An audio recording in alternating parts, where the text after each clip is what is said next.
तुम्ही जेवढे मोठे होता ना तितकी तुमच्यातली विनम्रता असली पाहिजे. आपल्याला थोडं यश आलं तर आम्ही असल्या हवेत. त्या अमिताभ बच्चन कम्प्युटरला पण कम्प्युटर जी म्हणताय, निर्जीव वस्तूला जी म्हणताय. आम्हाला आई वडिलांशी नीट बोलता येत नाही, शिक्षकांशी नीट बोलता येत नाही. ही विनम्रता आम्ही शिकली पाहिजे. तुम्ही जसं आता निवेदन करत होतात ना, तसं अमिताभ निवेदक पदाच्या नोकरीसाठी आकाशवाणीला गेले होते आणि नोकरी चांगली नाही म्हणून अमिताभची नोकरी नाकारली. आवाज चांगला नाही म्हणून अमिताभची नोकरी नाकारली आणि आज त्याच आवाजाच्या जोरावर बच्चन बॉलिवूडचा शहनशाह. कोरोनाच्या काळात कुणीच कुणाची बोलत नव्हतं. फोन केल्यावर पहिल्यांदा कुणाचा आवाज ऐकायला येता? याच्यापेक्षा काय करिअर असते? आवाज चांगला नाही म्हणून त्याची नोकरी नाकारली. 2 वर्ष कंपल्सरी त्याचा आवाज ऐकावा लागत होता. आणि आजही तुम्ही टीव्ही लावा, 10 मिनिटाला बच्चन टीव्हीवर आहे की नाही? कोण बनेगा करोडपती मधून पैसे कमवायला लावते. मिळवलेल्या पैशातून कल्याण ज्वेलर्स मध्ये जाऊन सोनं खरेदी करायला सांगतात. खरेदी केलेलं सोनं मुथूट फायनान्स मध्ये टाकून कर्जही तेच काढायला लावतात. आणि कर्जाचे हप्ते फेडता नाही आले तर नवरत्न तेल पण त्याच्याकडे. थंडा थंडा कुठं नाही बच्चन मला सांगा. एवढ्या वर्षांपूर्वी त्याचा जो सिलसिला सुरू झाला तो आज तागायत कायम आहे. मला वाटतं आपण या लोकांकडे बघितलं पाहिजे. सचिन 10वी-12वीला नापास झालेला विद्यार्थी पण क्रिकेटच्या क्षेत्रात जगाचा बाप झाला. आणि मगाशी लांजेवर साहेब म्हटले कॉन्फिडन्स पाहिजे, आत्मविश्वास पाहिजे. आत्मविश्वास ही तुमच्या यशाची सुरुवात आहे. आमच्या डोक्यात आहे मला हे जमल का, मग आता कसं व्हायचं. परवा एक जण म्हटले मला खरं तर इंजिनियर व्हायचं होतं. म्हटलं मग का झालं नाही? म्हटलं मी भावाची पुस्तकं बघूनच ठरवलं आपल्याच्यानं होणारच नाही. कॉन्फिडन्स नाही. आवाज थोडा कमी हॅमिंग होतो. आत्मविश्वास ही यशाची पायरी, म्हणून तो आत्मविश्वास आमच्यामध्ये असला पाहिजे. मला एक सांगा, जंगलाचा राजा कोण आहे? सिंह. आणि जंगलामध्ये सगळ्यात ताकदवर प्राणी कोण आहे? अशी लात मारली तर झाड पाडून टाकल. आणि जंगलामध्ये सगळ्यात उंच प्राणी कोण आहे? आणि जंगलामध्ये सगळ्यात धावतो कोण फास्ट? आणि जंगलामध्ये सगळ्यात चतुर कोण आहे? आणि जंगलामध्ये पाऊस आल्यावर नाचतं कोण छान? आणि जंगलामध्ये गातं कोण भारी? कोकिळेसारखं सिंहाला गाता येतंय का? मोरासारखं नाचता येतंय का? जिराफ इतकं उंच आहे का? हत्ती इतकी ताकद आहे का?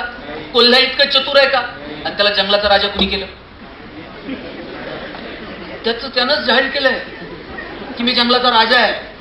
ते सकाळी उठलं ना, त्यानं अशी नुसती मान हलून नुसती डरकाळी फोडली ना तरी जंगल जागव दे. जागा झाला बरं का म्हणते.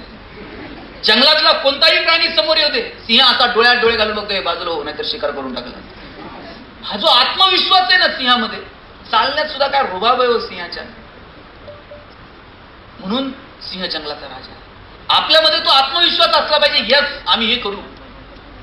आणि हा आत्मविश्वास कशात नाही येतो? तो अभ्यासात नाही येतो, तो प्रयत्नातून येतो. आणि म्हणून आत्मविश्वास ठेवा, अभ्यास करा, प्रयत्न करा. मला नेमकं काय करायचंय ते ठरवा. उद्योग व्यवसाय व्यापाराच्या दृष्टीने काहीतरी स्वप्न डोळ्यासमोर ठेवा. जग कुठे चाललंय? कुठं होतं दुबई, आज कुठे?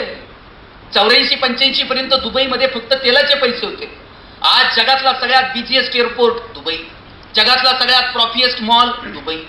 त्यांना कळालं की आपल्याकडे तेलाचे पैसे प्रॉपर वेने युटिलाइज करू. जगातल्या लोकांना पर्यटनाच्या दृष्टीनं आकर्षित केलं. आज कुठे निघून गेलं दुबई. अहो संभाजीनगरमध्ये कितीतरी गोष्टी आहेत. का तुम्हाला वाटू नये की जगातली लोक इथं आली पाहिजेत? इथं आल्यानंतर 2-4 दिवस मुक्कामी थांबली पाहिजेत. जगातली लोक जर इथं आली, इथं 4-8 दिवस मुक्कामी राहायला लागली, आपोआप डेव्हलपमेंट होईल. पण पर्यटनाच्या दृष्टीनं आम्ही काहीतरी वेगळं केलं पाहिजे. उद्योग व्यवसायाच्या दृष्टीनं मोठी स्वप्न बघितली पाहिजे. नवीन तंत्रज्ञान आम्ही आत्मसात केलं पाहिजे. हे आम्ही कधी स्वीकारणार आहोत? परवा मी जेजुरीला गेलो होतो. 2-4 पोरं जेजुरी गडाचे फोटो काढत होते. म्हटलं काय करता रे फोटो काढून? म्हटलं किती दिवस बॅनर लावायचे? चलो दुबई, चलो सिंगापूर. म्हटलं मग? म्हटलं आम्ही दुबईत बॅनर लावणार आहे, चलो जेजुरी. दुबईतली लोक जेजुरीत आणतो का नाही बघा म्हटलं. आणि म्हटलं काय करणार? म्हणलं ती लोक एकदा जेजुरीत आली का खालून वर गडावर त्यांना पायपाय घेऊन जाणार. आणि म्हणलं मग? म्हणलं एकदा का ते घामाघूम झाले मग त्यांना लेक्चर देणार किती कॅलरीज बंद झाल्या. आणि रात्री म्हणला 2-2 हजार रुपये तिकीट काढून त्यांना जागरण गोंधळ ऐकायला होतो का नाही बघा. मला हेवा वाटतो की ही पोरं किमान हा विचार तर करताय. एलॉन मस्कचं भाषण ऐकलं. तो सांगत होता 2050 पर्यंत आम्ही आमच्या देशामध्ये विमानाचे प्रवास बंद करू आणि रॉकेटनं प्रवास करू. ते लॉन्च करता येतं, दोन आम्ही लँड करू परत. तो सांगत होता रस्त्यावर असे रस्ते तयार करू, रस्त्यावरून गाड्या धावतील, आपोआप बॅटरी चार्ज होईल. तो सांगत होता अशी घरं तयार करू, त्या घरांच्या भिंतीत सोलर पॅनलचे असतील, ते घर स्वतःची एनर्जी स्वतः क्रिएट करेल. काय विचार करतायत ही लोक की आमचं घरच स्वतःची एनर्जी स्वतः क्रिएट करेल. आमच्या डोक्यात अजून चाललंय आकडा कुठून टाकायचा, मीटरमध्ये वायर कुठून टाकायची, आकडा पकडल्यावर फोन कुणाला करायचा. आम्ही कधी मोठी स्वप्न बघणार आहोत. जपान उद्ध्वस्त झालं हिरोशिमा नागासाकी. लिंबू टिंबू पोरांच्या हातात मशाली दिल्या आणि पाहता पाहता जपान परत ताटमानेनं उभं राहिलं. कुणाच्या जोरावरती राहिलं? तिथल्या तरुणांच्या जोरावरती राहिलं. मगाशी लांजेवर साहेब बोलताना म्हटले डॉक्टर व्हाल, इंजिनियर व्हाल, पण नुसती ही फौज आपल्याला तयार करायची नाहीये. या पोरांकडे थोडंसं सामाजिक भान असलं पाहिजे. डॉक्टर झाल्यानंतर तुम्हाला कळेल हो की आता हॉस्पिटल टाकावं लागतंय. हॉस्पिटलला कोणती बँक कर्ज देईल, मग तुम्ही मोठं हॉस्पिटल टाका, मग बँकेचा कर्जाचा हप्ता जवळ येईल. मग तुम्हाला कुणी मोटिवेट करायची गरज नाही हप्ता कसा फेडायचा. आपल्याला कळतंयच की गरज नसताना पेशंट ऍडमिट करावं लागतंय, गरज नसताना सलाईन लावावं लागतंय, नॉर्मल डिलिव्हरी असेल तर सिझरिंग करायला लावावं लागतंय. एवढंच नाही, परत मेहुण्याला मेडिकल टाकून द्यावं लागतंय. ते अलिखित नियम आहे साहेब, हल्ली मेहुण्यालाच द्यावं लागतंय मेडिकल, नाहीतर त्याला ते हॉस्पिटलच चालवता येत नाही. ही काय कुणी सांगायची गरज आहे का? मी म्हणत नाही हो तुम्ही पैसे कमवू नका, पैसे कमवा, पण थोडं सामाजिक भान ठेवा.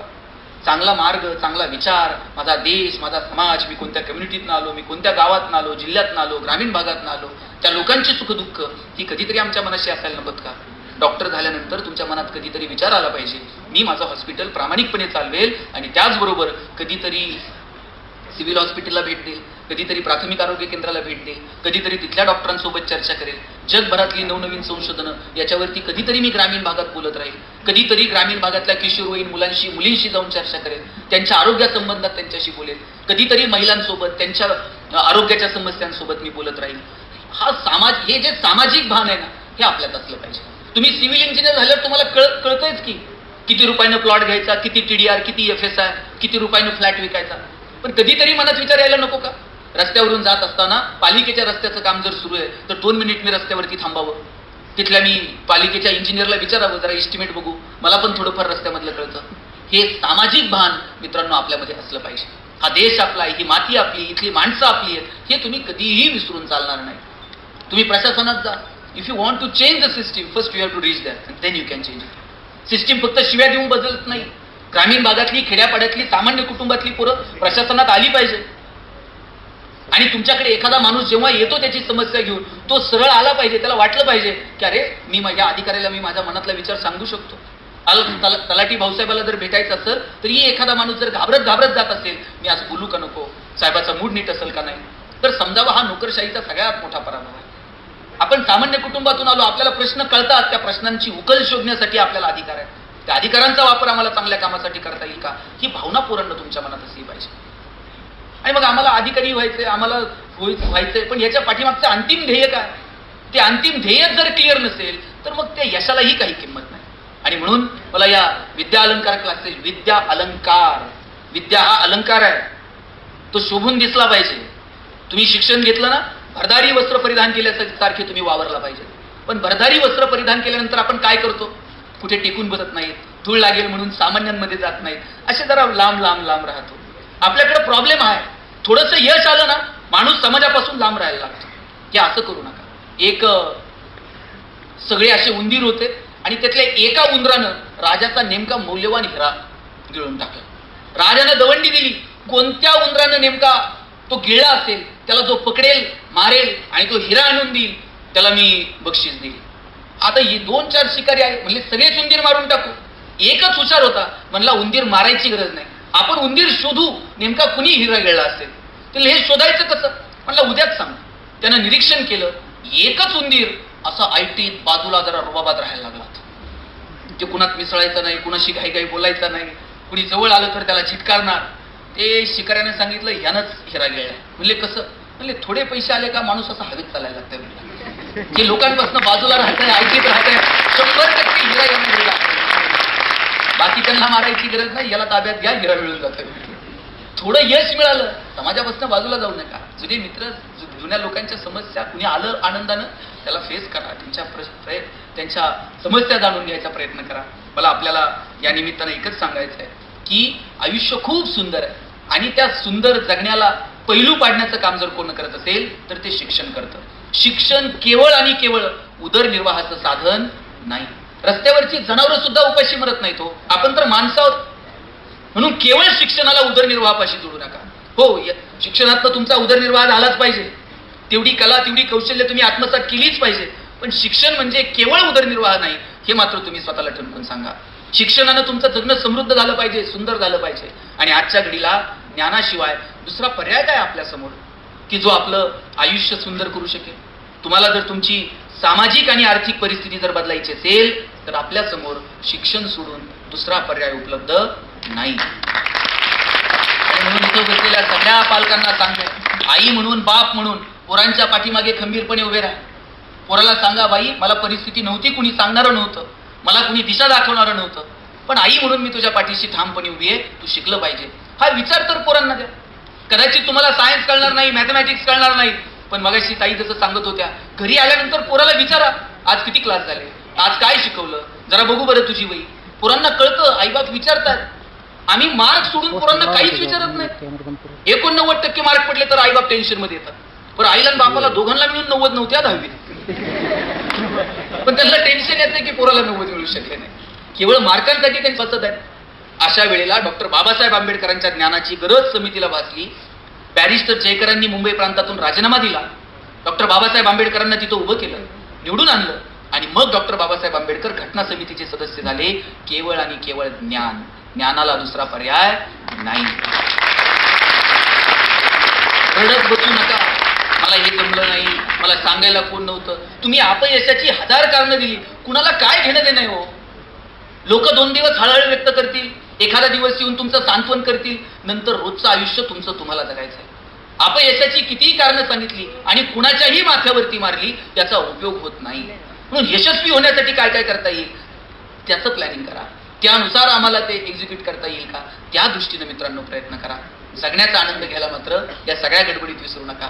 मी नेहमी माझ्या भाषणात सांगतो की तुम्ही केवळ नोकरीचा विचार करू नका, थोडासा मोठा विचार करायला लागा. पालकांना सुद्धा सांगणं की मुलांमधल्या स्ट्रेंथ आणि विकनेस ओळखायला सुरुवात करा. ज्या दिवशी तुम्हाला त्यांच्यातला चांगुलपणा सापडेल, ज्या दिवशी तुम्हाला त्यांची कौशल्य ओळखता येतील, त्या दिवशी त्यांचं जगणं सुंदर होऊन जाईल. मी असंच एकदा म्हटलं, केवळ नोकरीसाठी प्रयत्न करू नका. आणि त्याच वेळेला एक प्रसंग माझ्या लक्षात आला. आमच्याकडे एक बाग आहे पोरांनो, आणि त्या बागेमध्ये 1 क्लर्कची जागा भरायची होती. आता 1 क्लर्कची जागा आहे, किती जणांना नोकरी मिळेल? एकालाच मिळणार आहे. बाकीचे 999 घरी जाणार आहेत. एका पोराचं सिलेक्शन झालं, त्याला अपॉइंटमेंट लेटर साईन करून मिळणार. त्याच वेळेला बागेतला शिपाई पळत आला आणि म्हटला, काही करा पण याला नोकरी देऊ नका. म्हटले काय झालं? म्हणे बागेमध्ये गुरिला माकड नाहीये, ते गुरिला मेलंय. आता जर बागेत गुरिलाच नाही तर लोक कशी येतील? लोक जर आली नाही तर याचा पगार करायचा कशात? काही करा पण याला नोकरी देऊ नका. स्वाभिमान शून्य पिढी जन्माला घातली, ज्यांचा त्यांच्या ज्ञानावर विश्वास नाही, ज्यांचा त्यांच्या मनगटावर विश्वास नाही. त्या पोरानं बागेतल्या मॅनेजरचे पाय पकडले. म्हटला, साहेब मी पडल ते काम करेल पण नोकरी द्या. बागेतला मॅनेजर म्हणला, पाय सोड, रडू नको, तुला नोकरी क्लर्कची देतो, फॅसिलिटीज क्लर्कच्या देतो, पण जोपर्यंत बागेत गोरीला येत नाही तोपर्यंत तुला काम मात्र गोरिलाचं करावं लागेल. पोरगा म्हणला, पगार आहे ना? गोरिला तर गोरिला. रोज यायचा, गोरिलाचे कपडे घालायचा, पिंजऱ्यात जाऊन उभा राहायचा. आमच्या ज्ञानाची बांधिलकी फक्त नोकरीसाठी पगारासाठीच आहे, हे आम्ही त्यांच्या मनावरती बिंबून ठेवलं. पोरगा गोरिलाचे कपडे घालून पिंजऱ्यात उभा राहायचा, लोक शेंगा बिंगा खायला घालायची. म्हणला, मजा आहे, पगार चालू, डेली अलाउन्स पण सुरू आहे. एक दिवशी कॉलेजच्या पोरापुरींची ट्रिप आली. त्यांच्याकडे बघून हे जोरजोरात उड्या मारायला लागले आणि उड्या मारता मारता चुकून वाघाच्या पिंजऱ्यात जाऊन पडले. वाघाच्या पिंजऱ्यात पडल्यावर म्हणला, नोकरी गेली तरी चालते, जीव वाचला पाहिजे. जीव वाचावं म्हणून जोरजोरात ओरडायला लागला. याच्या आवाजानं झोपलेला वाघ जागा झाला, चवताळून याच्या अंगावर धावून आला आणि हातावर हात ठेवून म्हणला, ओरडू नको, नाही तर दोघांची नोकरी नाही.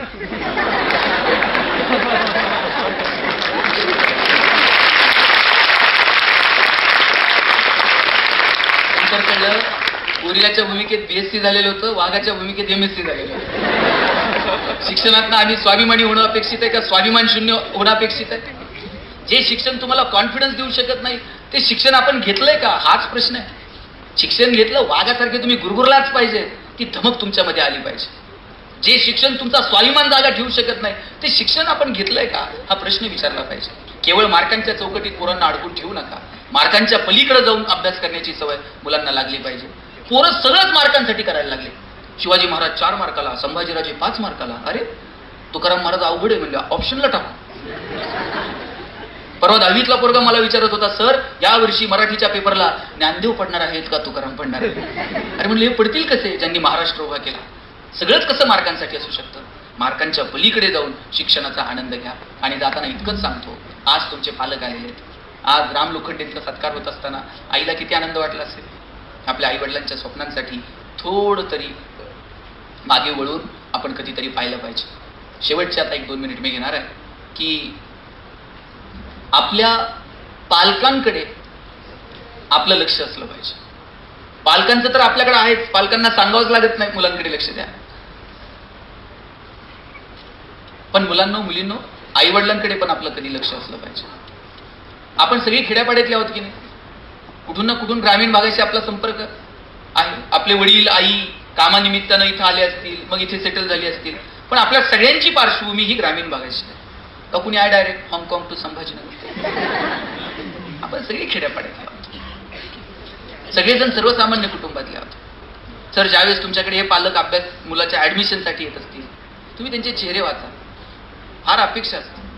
आईला वाटतं, बापाला वाटतं आता पोरगं क्लासला जात आहे, त्यातून काहीतरी मुलगा करू शकेल, मुलगा त्याच्या पायावर लवकर उभं राहू शकेल. आपल्या आई वडिलांची चूक नाहीये की ते शिक्षण आणि त्याचा पगार किंवा त्याचं उदरनिर्वाह याच्याकडे पाहतात. त्यांची काय चूक आहे? त्यांना वाटतं पोरं मोठी झाली पाहिजे, मुलांनी त्यांच्या पायावरती उभं राहिलं पाहिजे. तुमच्या आई वडिलांचं पोरांना तुमच्यावर एवढं प्रेम आहे. मुलींवर तर बापाचं जरा जास्त प्रेम असतं. पोरानं काही मागायला उशीर, पोरानं जर काही मागितलं, बाप लगेच देईल याची खात्री, 2 दिवस थांब, पगार तर होऊ दे. पुरीनं मागायला उशीर, बापाला वाटतंय कधी नेऊन देऊन कधी नाही. बापाला माहित असतं चिमणीसारखी थुई नाचल आणि एक दिवशी भुरकून उडून जाईल. जोपर्यंत आपल्याकडे आहे तोपर्यंत तिची सगळी हाऊस पूर्ण करायची, हे बापानं जसं ठरवून घेतलेलं असतं. वडील स्वतः तुटलेली चप्पल घालतील, पण पोराला मात्र, त्या मुलीला मात्र चांगले शूज आणून देतील. वडील फाटलेलं बनियन घालतील, पण मुलीला मात्र कॉलेजला जायला चांगला ड्रेस घेऊन देतील. वडील सायकलवर MIDCत कामाला जातील, पण पोरीला कॉलेजला जायला गाडी घेऊन देतील, बसचा पास काढून देतील, हॉस्टेलची फी भरतील. कोण करतं एवढं प्रेम तुमच्यावरती? लेकुराचे हित वाही माऊलीची चित्त, ऐसी कळवळ्याची जाती करी लाभावी न प्रीती. कोणत्याही लाभाची अपेक्षा न ठेवता तुमच्यावर ओतप्रोत प्रेम करणारी या जगात जर कोण असेल तर तुमची आई आणि तुमचे वडील आहेत. पोरीच्या लग्नात तर बाप असा फेटाफेटा घालून मिरवत असतो, दिवसभर बापाची मान उंच असते. कन्यादान झालं की बाप मान खाली घालतो, पोरीचा हात जावायच्या हातात देतो आणि सांगतो तळहाताच्या फोडाप्रमाणे जपली जावाय बापू, सांभाळून घ्या. दिवसभर बापाच्या डोळ्यात थेंब येत नाही, पण पोरीची गाडी एकदा निघून गेली ना, खांबाच्या पलीकडे जाऊन एकटाच रडतो तो बाप असतो. कधीही बापाची मान शर्मेनं खाली जाणार नाही, असं वागायचं. बापाला तुमचा अभिमान वाटला. उद्या डॉक्टर झाला, तुमचं छान हॉस्पिटल असेल, तुमचं नाव असेल, काय तुमच्या आईच्या चेहऱ्यावर आनंद असेल, काय तुमच्या वडिलांना तुमचा अभिमान वाटेल. पोरांनो, हेच दिवस आहेत करिअर करायचे आणि हेच दिवस आहेत पाय घसरण्याचे. या वयात पाय घसरू द्यायचे का या वयात उंच भरारी घ्यायची, हे तुमचं तुम्ही ठरवा. आयुष्य परत मिळत नाही. जे क्षण तुमच्या वाट्याला आले ते क्षण आनंदानं तुम्हाला जगता येतील का? मला वाटतं याचा विचार करा. जगाच्या दृष्टीनं तुम्ही यशस्वी असाल की नाही मला माहित नाही. तुम्ही कितीही पुढे गेलात, जग तुमचं कौतुक करेलच याची खात्री देता येत नाही. मग तुमच्या यशाची नेमकी व्याख्या काय? ज्या दिवशी तुमच्या आई वडिलांना तुमचा हेवा वाटेल आणि ज्या दिवशी आई वडील तुमच्यासाठी टाळ्या वाजवतील ना, त्या दिवशी समजायचं आपण यशस्वी झालो. ही मला वाटतं यशाची. आणि ते यश मिळवण्यासाठी प्रयत्न करा. विद्यालंकार क्लासच्या माध्यमातून एक दिशा दाखवण्याचं, एक स्वप्न दाखवण्याचं, त्या स्वप्नांच्या दृष्टीनं तुम्ही प्रयत्न करत असताना तुमच्या हातात हात घालून चालायचं सामर्थ्य ही सगळी शिक्षक मंडळी इथे करतायत. सुरुवातीला सगळ्या शिक्षकांचा सत्कार झाला, ते आहेत नाही की सगळे शिक्षक. त्या शिक्षकांसाठी शेवटचे 2 मिनिट बोलायचे. या मुलांच्या करिअरची धुरा त्यांच्या पालकांनी तुमच्या हातात दिली. मला माहित आहे की सगळीच मुलं मेडिकलला जातील किंवा सगळ्यांचाच नंबर MBBS ला लागेल असं नसतं. पण यांची ही जी 2 वर्ष तुमच्या हातात आहेत ना, त्यांना कायम तुमची आठवण असली पाहिजे. अरे सगळेच मुलं MBBS ला जातील का? पण त्याला वाटलं पाहिजे की अरे 2 वर्ष मी जे विद्यालंकारमध्ये होतो ना, जगायला मिळालं, आम्ही घडलो तिथे, आम्हाला जगण्याचे संदर्भ तिथे समजले. आयुष्यात कितीही संकट आली तर पोरं अशी गर्भगळीत झाली नाही पाहिजे असा कॉन्फिडन्स तुम्ही या लेकरांमध्ये निर्माण करा. त्यांना मोठी स्वप्न दाखवा. त्या स्वप्नाच्या दिशेनं चालत असताना कधी खचायचं नाही, कधीही गर्भगळीत व्हायचं नाही, हे तुम्ही त्या पोरांना शिकवलं पाहिजे. आणि बघा, तुम्हाला चाळुंके सरांनी सांगितलंच आहे, एवढ्या दिवसात एवढा सिलेबस कंप्लीट करायचा, एवढ्या एक्झाम मुलांच्या घ्यायच्या, हे तर तुम्हाला करावंच लागणार आहे. पण बघा, इथं कुणी पालक असतील तर मी विचारतो, दूधवाला जेव्हा तुमच्याकडे दूध द्यायला येतो, तुमचं लक्ष कशाकडे असतं? दुधाच्या मापाकडे असतं. ते पण पहिल्या मापाकडे नसतं, त्याच्यानंतर दूधवाला वरतून एक फुगटची धार टाकतो. आपलं लक्ष त्या दुसऱ्या धारेकडे असतं. तुम्हाला पहिलं माप तर ओतावंच लागणार आहे, त्याच्यानंतर तुम्ही एक वेगळं माप, एक वेगळी धार या लेकरांसाठी ओतता का? मला वाटतं याला महत्व आहे. सिलेबसच्या पलीकडे जाऊन त्यांचं जगणं सुंदर व्हावं असं तुम्ही या लेकरांना काही देता का? मला वाटतं याचं महत्व आहे. आणि माझं सगळ्या शिक्षकांना सांगणं आहे, तुम्ही खूप पवित्र क्षेत्रामध्ये काम करत आहात. शिक्षक हा कायम तरुण राहतो. शिक्षकाला प्रचंड महत्व आहे. कितीही ज्ञान विज्ञान तंत्रज्ञान पुढे जाऊ दे, शिक्षकाचं महत्व कधीच कमी होणार नाही. राम अयोध्येचा राजा, पण त्यालाही गुरुगृही जाऊन शिकावं लागलं. भगवान कृष्ण ज्यानं गीता सांगितली त्यालाही चांदीपणींच्या आश्रमात जाऊन शिकावं लागलं. म्हणून कुणी कितीही मोठा असला तरी गुरुचं महत्व हे कधीही कमी होणार नाही. शिक्षक कधी रागवत असतील, त्यांचा तुमचा काय बांधाला बांध आहे का? पण ते तुमच्या भविष्यासाठी, तुमच्या जडणघडणीसाठी ते तुम्हाला रागवत असतात. आणि म्हणून शिक्षकांनाही हेवा वाटेल. विद्यालंकार क्लासला चाळुंके सरांना वाटलं पाहिजे, अरे आज माझे एवढे विद्यार्थी आज इथे डॉक्टर आहेत, आज एवढे विद्यार्थी या क्षेत्रात आहेत, तो अभिमान त्यांनाही वाटला पाहिजे. असं कर्तृत्व करणं मला वाटतं ही तुमची जबाबदारी. आणि जाताना इतकंच सांगतो, हसत राहा, टेन्शन घेऊ नका. शाळा कॉलेजातले दिवस परत मिळत. कॉलेजमध्ये तर काय धम्माल असते हो. ते 10वीत असताना उगाच पिक्चर बघितलेले असते. अजय देवगण कॉलेजला जाताना एक पाय त्या गाडीवर, एक पाय ह्या गाडीवर. इकडे 11वीला आल्यावर कळते असलं काहीच नसतंय कॉलेजमध्ये. एरवी हिरवं दिसणारही अचानक गुलाबी दिसायला लागतं. कॉलेजचे दिवस परत येत नाही, ते एन्जॉय करा, पण तुमची स्वप्न मात्र विसरू नका. आणि या मुला मुलींचं जर तुम्हाला करिअर, या मुला मुलींचं जगणं जर तुम्हाला शोधायचं असेल ना, ते ट्युटोरियल, गृहपाठ त्यांच्या वयांमध्ये नाही सापडत. यांचं जगणं जर बघायचं असेल ना, यांच्या वर्गपाठाच्या वया आहेत ना, त्याची मागची पानं बघायची 2-4. रांगोळीचं डिझाईन काढलेलं असतंय, मेहंदीचं डिझाईन काढलेलं असतंय. पोरांनी तर किती नावं खुडून पुन्हा लिहिलेली असतात. निम्म्या जणांना तर 2 वर्ष कळत नाही कोणतं ठेवा आणि कोणतं खुडा. एका बेंचवर किती जण बसतात? 4. काय कुठून आलाय तू? 3 जण, 2 जण. कर्कटकनं रेश मारून अशी जागा बिगा कधी वाटून घेतली का नाही? तुझा हात इकडं का आला, तुझं दप्तर इकडं का आलं? शेवटच्या दिवशी आमच्या बाईंनी उभं केलं आणि सांगितलं, गणेश बेंच इथंच राहणार आहे, तुला फक्त वर्ग सोडून जायचं. आयुष्यभर मनावर कोरलं गेलं, सगळं इथंच राहतं, फक्त आपल्याला निघून जावं लागतं. माईक खूप चांगला आहे, घरी घेऊन जाता येईल? हा म्हणत नाही, नाही म्हणत नाही, अशी मान हलवलं मी काय करतो. आतापर्यंत त्या माईकवर किती जण बोलले असतील? हजारो लोक बोलले आणि गेले. उद्या दुसरं कुणीतरी बोलेल. आपण मालक आहोत का? आपण विश्वस्त आहोत. सांभाळायचं, पुढच्या पिढ्यांच्या हवाले करायचं आणि तिकीट काढून द्यायचं. जगाला हेवा वाटेल की नाही माहित नाही, आपल्याला हेवा वाटला पाहिजे. तुकोबा जायला निघाले आणि कुणी एकानं विचारलं, तुकोबा काय मिळवलं तुम्ही तुमच्या आयुष्यात? ग्रंथ लिहिले, अभंग लिहिले. तुकाराम महाराज म्हटले, कौतुक वाटे झाली या वेचाची. जगाला काय वाटते मला माहित नाही, पण मी जे जगलो माझं मला मात्र कौतुक वाटतंय. ते कौतुक तुम्हाला काय वाटलं पाहिजे. म्हणून कॉलेज लाईफचा सुद्धा आनंद घ्या. पुस्तकं उघडत चला, वाचत चला. आमच्याकडं ते एका जणानं ते काय कुठला व्हॅलेंटाईन डे का काय होता, आणि त्या दिवशी एका वर्गातल्या मुलीला विचारलं, त्याला ते धाडच नाही, त्यानं ते चिठ्ठी लिहून दिली त्या पुस्तकात आणि लिहिलं, मला तू खूप आवडते, तुलाही जर मी आवडत असेल तर उद्या येताना पिंक कलरचा ड्रेस घालून ये. ती मुलगी येताना लाल भडक ड्रेस घालून आणि ते पुस्तक त्याच्या हातात दिलं. त्यानं टेन्शनमध्ये जे पुस्तक फेकून दिलं. 2 वर्ष परत पुस्तकाकडे बघितलं नाही. 3-4 वर्षानंतर रद्दी काढली, त्याला ते पुस्तक सापडलं.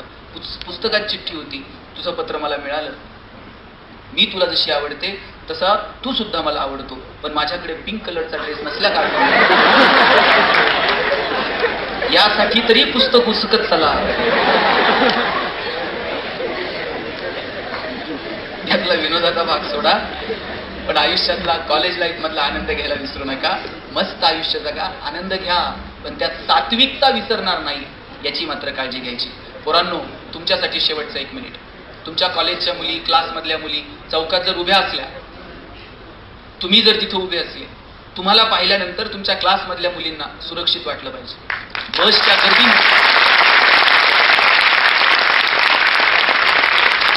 बसमध्ये गर्दी असेल आणि गर्दीमध्ये एखादी मुलगी आली तर तिला तुमच्याकडे बघितल्यानंतर सुरक्षित वाटलं पाहिजे.